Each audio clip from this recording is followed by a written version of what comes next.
Tataas ka na pag nandito.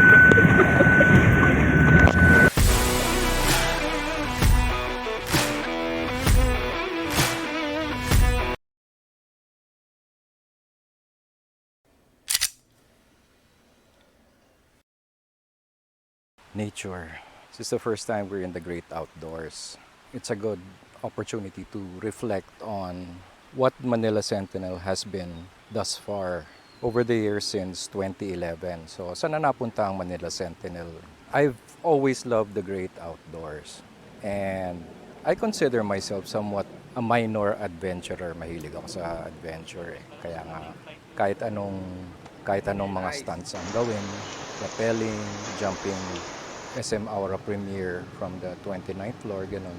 That's what Manila Sentinel has always been about. Now lately, I try to bring back good old common sense, lalong-lalo na on the subject of survival and readiness. Why? Because wala na sa isip ng tao ngayon ang common sense. People's brains are beginning to shrink considerably.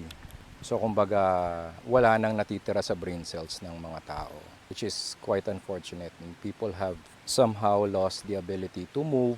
Wala nang gustong kumilos, puro swipe-swipe na lang ng mobile phone, tablet, nakababad sa laptop. So I believe it's my duty to share and inspire people. Go out, whatever it is. Get off your chair, ditch your phone na klaseng lifestyle.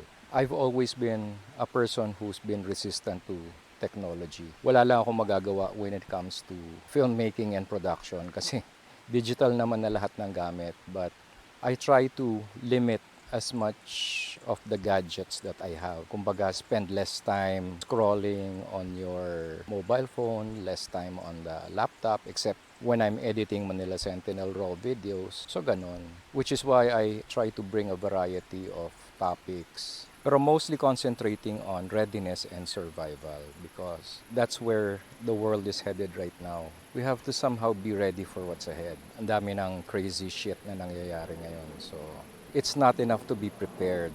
We have to be mentally, psychologically, physically, and somehow materially ready for the future. I still love the great outdoors. It's just that bihirang-bihira yung opportunity ko to get to go out. But anyway, my message is simple. Just get out there. Do something adventurous. Get off your chair. Get off your asses. Kumilos kayo. Use your brains before someone else uses it for you. And anyway, that's my short rant. This has been Absabando for Manila Sentinel Raw. Get off your ass.